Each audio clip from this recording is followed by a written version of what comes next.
وصال ایسی نماز کی حالت میں ہوا ہے.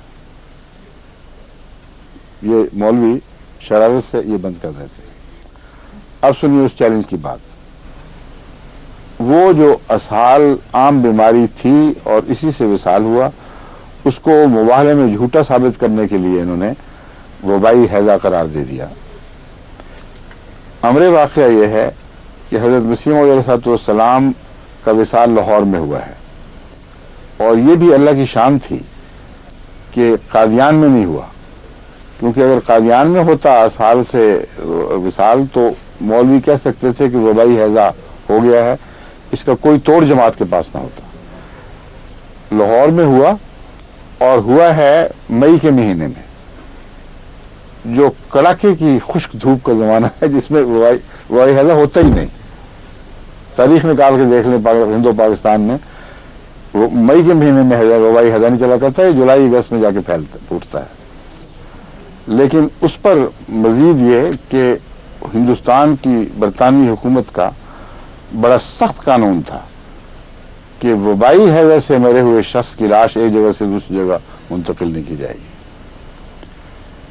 بس یہ گواہی خدا تعالیٰ نے آپ کی صداقت پر ہمیشہ کے لیے قائم کر دینی تھی، اور جس کو یہ اپنی طرف سے جھوٹا ہونے کی دلیل دے رہے ہیں وہ سچے ہونے کے ایک عظیم نشان بن جاتا ہے. یہ سول سرجن لاہور نے تحریری سرٹیفکیٹ دیا کہ یہ مریض وبائی ہیضہ سے نہیں مرا، یہ اسہال کی تکلیف سے مرا ہے، اور اس لیے اس کو قادیان ریموو کرنے میں اس کی نعش کا کوئی حرج نہیں ہے. اور اس سرٹیفکیٹ کے نتیجے میں باقاعدہ ریلوے میں آپ کی نعش بٹالے تک پہنچائے گی، اور اس کے بعد پھر صحابہ کرام نے اپنے کندھوں پر 12 میل کا فاصلہ طے کر کے قادیان پہنچایا. تو یہ تو وہ حال ہے جہاں تک وصال کا طریق کا تعلق ہے. اب سنیے مولوی ثناء اللہ صاحب کا چیلنج کو قبول کرنا یا نہ کرنا. حضرت مسیح موعود علیہ السلام نے لکھا کہ اگر میں جھوٹا ہوں تو پھر میں یہ دعا کرتا ہوں کہ کہ تم دیر تک زندہ رہو اور میں تمہاری زندگی میں مر جاؤں. اگر میں سچا ہوں تو تم میری زندگی میں مر جاؤ، لیکن اس کے بعد آخری بات تم نے لکھنی ہے، شائع کر کے لکھ دو.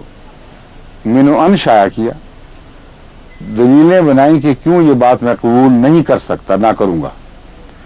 اور یہ نوٹ اپنے قلم سے لکھا کہ میں تو اس اصل کو تسلیم ہی نہیں کرتا کہ سچا جھوٹے کی زندگی، جھوٹا سچے کی زندگی میں مرتا ہے. میرا عقیدہ یہ ہے کہ سچا جھوٹے کی زندگی میں مرتا ہے، اور میری دلیل یہ ہے کہ مسلمہ کذاب بدبخت جو جھوٹا تھا، اس کی زندگی میں حضرت اقدس محمد رسول اللہ صلی اللہ علیہ وسلم فوت ہو گئے. اور میرا مذہب یہ ہے کہ جھوٹے کی رسی دراز کی جاتی ہے. اب بتائیے، جس نے یہ لکھا اور کہا شائع کرو اور آخری بات اپنے قلم سے لکھ دو، وہ آخری بات کیوں جونکر صاحب نے نہیں پڑھی؟ پڑھی ہوئی ہے. جھوٹ بولتے ہیں یہ لوگ، یا نہیں پڑھی. میں نہیں جانتا کہ کہاں کس سعودی قوم سے تعلق رکھتے ہیں. اگر یہ سعودی ہیں، مجھے تو مزاج سعودی نظر نہیں آتا. مزاج تو ان کا بڑا ہی گندا گھٹیا پنجاب کا یا ہندوستان کی بعض ریاستوں کے مزاج جو ہوتے ہیں مولویوں کے ہم جانتے ہیں ویسے ہی لگتا ہے. لیکن اگر خود نہیں پڑھا تو پھر وہ ظہیر کی کتاب سے اٹھا کر منوان وہی بات بیان کر دی ہے. تقویٰ تو قریب بھی نہیں پھٹکا ان لوگوں کے. بس یہ حال ہے ان کا اور ان کے جھوٹے الزامات کا. ایک رو اور چلی ہوئی ہے آج کل ان کا گالیاں دینے کی، اور میں ان کے متعلق بتاتا ہوں. حضرت مسیح موعود علیہ السلام کو جو لوگ گالیاں دیتے ہیں ان کو کوئی حیا نہیں ہے، کیونکہ حضرت مسیح موعود علیہ السلام کی ساری عمر حضرت اقدس محمد مصطفیٰ صلی اللہ علیہ وسلم کی مدح سرائی میں گزری ہے. اور ایسا کلام ہے آپ کا کہ روحیں وجد کر اٹھتی ہیں. بڑا ہی بد نصیب اور بدبخت انسان ہوگا جو مسیح موعود کو گالیاں دینے میں اپنے آپ کو اپنی زندگی ضائع اور باطل کر دے. تو یہ تو حضرت اقدس مسیح موعود علیہ السلام پر یہ گند بکنے والے لوگ جو ہیں ان کو میں بتاتا ہوں کہ حضرت مسیح موعود علیہ السلام کی ساری زندگی قرآن اور حضرت محمد مصطفیٰ صلی اللہ علیہ وسلم کے عشق میں اور اللہ تعالیٰ کی ہم سرائی میں صرف ہوئی ہے. جو خدا کی محبت میں آپ کے دل سے جو ابلتے ہوئے چشمے پھوٹے ہیں، وہ آپ کی نثر کے کلام میں بھی اور نظم کے کلام میں بھی ایک لاسانی مقام رکھتے ہیں۔ حضرت رسول اکرم صلی اللہ علیہ وسلم کی مدح میں جو آپ نے گیت گائے ہیں، جو تحریریں لکھی ہیں، جو عربی میں، فارسی میں، اردو میں، نظم و نثر میں جس بے حد والہانہ اور پاک محبت کا اظہار کیا ہے، اس کی کوئی مثال آپ دوسری دنیا میں کسی مذہب، کسی فرقے سے نکال کے دکھا نہیں سکتے۔ آج بھی یہ سارے شاعر سر جوڑ کے بیٹھیں تو اس کلام کا ثانی پیش نہیں کر سکتے جو حضرت مسیح علیہ السلام کے دل سے اللہ تعالیٰ کی تائید کے ساتھ حضرت صلی اللہ علیہ وسلم کے عشق میں پھوٹا ہے۔ اور پھر اردو میں بھی اور عربی میں بھی اور فارسی میں بھی، اور بعض جو تحریریں ہیں نظم و نثر کی، ان کو پڑھ کے غیر احمدی علماء نے اور غیر احمدی چوٹی کے اس زمانے کے مشاہیر نے حیرت انگیز وجد کا اظہار کیا۔ کہتے ہیں کہ یہ کلام ایسا ہے جس سے روح وجد میں آ جاتی ہے۔ ایسے شخص کے پیچھے تم گندی گالیاں لے کے پڑ گئے ہو، اسے نعوذ باللہ من ذالک گستاخ رسول قرار دیتے ہو، کوئی تقوی، کوئی خوف نہیں ہے۔ دراصل تم اس انجام سے بے خبر ہو جو پہلے انبیاء کے مخالفین کا انجام ہوا تھا، ان قرآن کریم کے حوالوں سے نابلد ہو۔ تمہیں علم ہی نہیں شاید کہ قرآن کریم اس طرز عمل کو کیا قرار دیتا ہے۔ اس لیے میں چند آیتیں آپ کے سامنے رکھ دیتا ہوں، آگے آپ کی مرضی ہے، استغفار کریں، توبہ کریں، جو اس انجام کو پہنچنے کا فیصلہ کر بیٹھے ہیں جو ایسے لوگوں کا ہوا کرتا ہے، تو پھر آپ کی مرضی۔ اس دنیا میں بھی آپ کے لیے ذلت و رسوائی لازم ہوگی، اور آخرت میں جو مقدر ہے وہ تو ہے ہی۔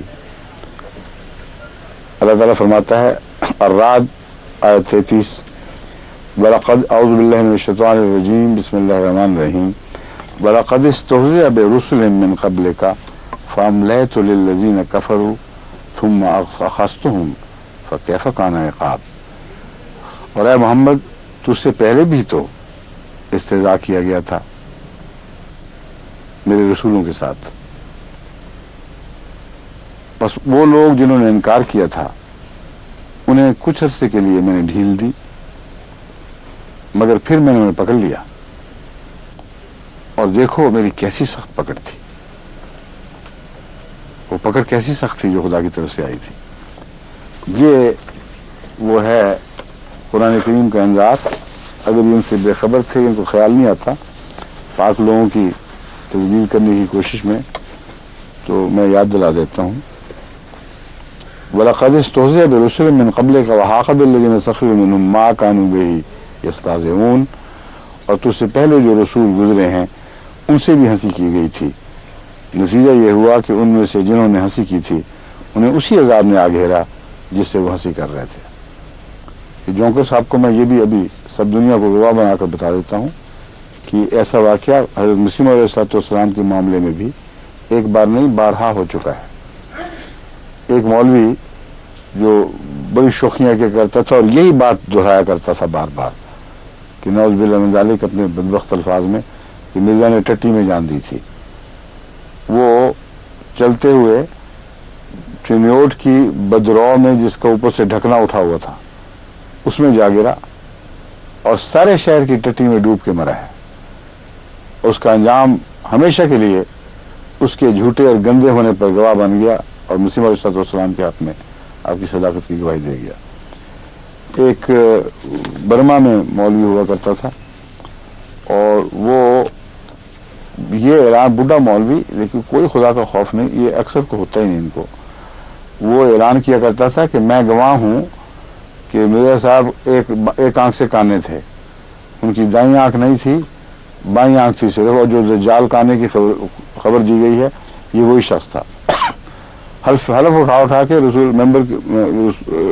کے ممبر سے یہ اعلان کیا کرتا تھا۔ ہمارے احمدی جو وہاں تھے بعض مظلوم، بہت کمزور، بڑا ان کا دل کرتا تھا، آخر انہوں نے دعا کی کہ اللہ تو ہی ہے جو اس بدبخت کو پکڑے۔ چنانچہ وہ ایک دفعہ اس کی دائیں آنکھ میں تکلیف ہوئی، وہ ڈاکٹر کے پاس دوائی دلوانے گیا، وہاں ایک دوائی ہوا کرتی تھی کاسٹک سوڈا وہ بھی اس کے اوپر محلول اس کا آنکھ میں ڈالا کرتے تھے. اور ایک کاسٹک اصل تیزابی چیز ہے یا وہ ہے الکلی کا معلوم مجھے یاد نہیں، لیکن بہت ہی خطرناک اور تیز زہر ہے جو آنکھ وغیرہ کو ایک دم گھولا دیتا ہے فوراً. تو کمپاؤنڈر نے غلطی سے وہ زہریلا کاسٹک دے دیا اور وہ جب آنکھ میں پڑا ہے تو یوں آنکھ پگھلی ہے اس کے زیر اثر سے، اس قدر چیخیں ماری ہیں مولوی نے کہ اس کہتے ہیں کہ اس کی طرف اس وقت دیکھی نہیں جاتی تھی، مگر جو کچھ کرنا تھا ڈاکٹروں نے کیا، اس آنکھ کو بچا نہیں سکے، اس کی وجہ وہ گڑا پڑ گیا اور ہمیشہ کے لیے وہ اس کانی آنکھ اس پر لعنت ڈالتی رہی، آخر وقت تک اسی آنکھ کے ساتھ مرا. تو یہ واقعات تو ہم نے بارہا دیکھے ہیں، اس کثرت سے ہیں کہ ان پر میرا خیال ہے اب چاہے وقت ہے کہ کتابیں لکھنی چاہیے، آج کل بھی مختلف زبانوں میں اس کے ترجمے کروانے چاہیے. اور ربوہ والے سن رہے ہیں، میں ان کو نصیحت کرتا ہوں کہ مستند واقعات ہمارے دور میں بھی بہت ہوئے ہیں. میں نے وقف جدید کے زمانے میں بھی ایک دفعہ ریکارڈ شروع کروائے تھے احمدیوں پر ظلم کرنے والوں کے بد انجام، اور جیسا کہ وہ احمدی کو صف میں لپیٹ کر جلا کر دھواں دینے والے کو کا سارا خاندان بس کے حادثے میں جل کے مرا ہے، اور اخباروں میں یہ سرخی چھپی کہ وہ جل کے مر گئے، حادثے کی ٹکر سے نہیں مرے بلکہ آگ سے مرے ہیں. ایسے واقعات اس کثرت سے موجود ہیں جن کی سند موجود ہے. میں نے تو اس زمانے میں مجھے یاد ہے کہ آدمی بھجوا کر غیر احمدی جو اس زمانے کے اس علاقے کے بڑے بڑے لوگ تھے ان سے بھی تصدیقیں کروائی تھیں. شاید وہ ریکارڈ وقف جدید میں محفوظ ہو، اگر وہ مل جائے، ورنہ اس کے علاوہ بھی بہت پھیلا پڑا ہے. جماعت پاکستان کو چاہیے کہ اب وہ سارے واقعات نکال کر ان کو شائع کرے تاکہ کچھ جو شریف النفس لوگ ہیں ہر جگہ ان کو ہدایت ہو، ان کو خدا کا خوف پیدا ہو. کیونکہ انبیاء جو خدا کی طرف سے آتے ہیں، خواہ وہ غیر شرعی ہوں خواہ وہ امتی ہوں، ان کی بنیادی حیثیت نبی ہی کی ہے، اور اس پہلو سے اللہ ان کی غیرت دکھاتا ہے. ان کے مخالفین کو جہاں ذلتناک اور عبرتناک انجام تک پہنچاتا ہے، وہاں ان کی تائید کرنے والوں اور مظلوموں کے حق میں بڑے بڑے نشان بھی دکھاتا ہے. یہ ساری باتیں اب ہمیں جلد از جلد بہت بڑی کتاب کی صورت میں نہیں بلکہ چند مختلف چھوٹے درمیانے سائز کی کتابوں کی صورت میں شائع کرنی چاہیے، اور ان کے سب دنیا میں ترجمے کیے جائیں، اور کچھ واقعات یہاں اس پہ ٹیلی ویژن پر مختلف زبانوں میں پڑھ کے بھی سنائے جائیں. پھر اللہ تعالیٰ فرماتا ہے وَمَا يَأْتِيهِم مِّن نَبِيٍّ إِلَّا كَانُوا بِهِ يَسْتَهْزِئُونَ. ایسے لوگ ہیں کہ جب بھی ان کے پاس نبی آئے ضرور تمسخر کرتے ہیں. یا حسرتاً علی العباد ما یاتیہم من رسول الا کانوا بہ یستہزئون. کیسی حسرت ہے ان بندوں پر، انسانوں پر، کبھی ان کے پاس کوئی رسول نہیں آیا مگر ضرور اس سے تمسخر کیا گیا ہے کہ متمسخر کرتے رہے ہیں. وما یاتیہم من رسول الا کانوا بہ یستہزئون. کبھی بھی رسول ان کے پاس نہیں آتا مگر یہ اس سے تمسخر کرتے ہیں. کذالک نسلکہ فی قلوب المجرمین. ہم اسی طرح مجرموں کے دل میں یہ بد کرداری اور یہ بد رجحان راسخ کر دیتے ہیں تاکہ ان کا گند خوب اچھل کر باہر آئے. اور بھی بہت سی آیات ہیں جن میں یہی مضمون ملتا ہے. اس میں جونکر صاحب جو کچھ یہ چیز ہیں ان کو بھی اور ان کے حوالے سے دوسرے ایسے علماء کو جو گند اچھالنے سے باز نہیں آ رہا ہے، میں نصیحت کرتا ہوں کہ خدا کا خوف کریں اور رکیں، اور اللہ اور محمد رسول اللہ صلی اللہ علیہ وسلم قرآن کی مدح میں حیرت انگیز روحوں کو وجد میں لانے والے نغمے الاپتے ہوئے بزرگ کے اوپر زبان کھولتے ہوئے خدا کا خوف کریں اور اللہ کے عذاب سے ڈریں. السلام علیکم ورحمۃ اللہ وبرکاتہ.